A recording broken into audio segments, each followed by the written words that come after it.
kaning Levítico 23 versikulo 39. Kani nga bersikulo to kay daghan ang mga tao ko nag-study niini. Ha? Levítico 23 versikulo 39. Sa 15 kaadlaw sa ikapitong bulan, kung maghipos man ninyo ang inyong abot sa inyong yuta, sulugan ninyo ang pangilin sa Ginoo. Sulod sa 7 kaadlaw, 7 kaadlaw. Ang unang adlaw, nga ikawalo maoy, mga adlaw nga hingpit sa pagpahulay. Ang yan nga bersikulo nagsulti, nga ika-15 kaadlaw sa ikapitong bulan. Sa ato pa, pit sa 15 sa ikapitong kabulan sa tuig. Maghimo sila og selebrasyon sulod sa 7 kaadlaw. Ikawalo kaadlaw, ang unang adlaw sa mga ilang selebrasyon, balaan nga pahulay. Ikawalo kaadlaw sa ilang selebrasyon, balaan nga pahulay. Kung atong natanaw sa atong kalendaryo karon, Hulyo ni siya, July. Ikapitong kabulan man. Pero sa Hebrew calendar man ni siya, bulan ni siya gitawag itanim nga bulan. Ana sa basa sa Bible Japon ang mga bersikulo. Atong paling pagbasa ingon diri. Bersikulo ika-15 kaadlaw sa ikapitong bulan, kung maghipos na ninyo ang inyong abot sa yuta, sulugon ninyo ang pangilin sa Ginoo sulod sa 7 kaadlaw. Ang unang adlaw, ang ikawalo kaadlaw, mo ang adlaw nga hingpit nga pagpahulay. Ang ilang selebrasyon sa ikapitong kaadlaw, ikapitong bulan, magsugod sa pitsa 15 matapos sa pitsa 22. Pagka pitsa 23, ikawalo kaadlaw, pahulay. Ito pa, unang adlaw, ikawalo, na ipahulay. Dili ni siya weekly cycle. Kini siya yearly. Tungkol kay kanya Levítico 23, nag-discount yung tulo ka mga pista sa mga Hudyo sa unang panahon. Tanaw na? Tulo ka mga pista sa mga Hudyo sa unang panahon, ang kasulat niyo sa Levítico 23. Ingon dire. Ganoon. Levítico.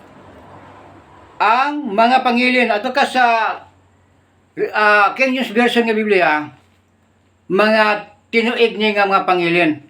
Basahon ni mo ning Levítico 23, doon ito ka pista nga ilang i-celebrate sa mga Israelihanon. Busa, kining nga dire na nakasulat, mo ni ang usas mga pista na ito, Pistas Tabernakulo. Kini nga panahon, 39. Arita magsugo diri sa uno, paingon sa unahan, na diha, at masabot. Busa, kini nga bersikulo, di na rin magamit pag-apply sa weekly cycle. May nga unang adlaw, simana, Sunday, pagkakaulo ka adlaw, Sunday, Japon. Dili. Ini siya, kaisa ni metabo sa isa katuig. Ikapito ka bulan sa tuig, pitsa 15, paingon sa 22, pito ka adlaw. Ay lang pista. Pagka pitsa 23, ikaulo ka adlaw, bala ang panagkatigom. Dili ni naunang adlaw sa simana.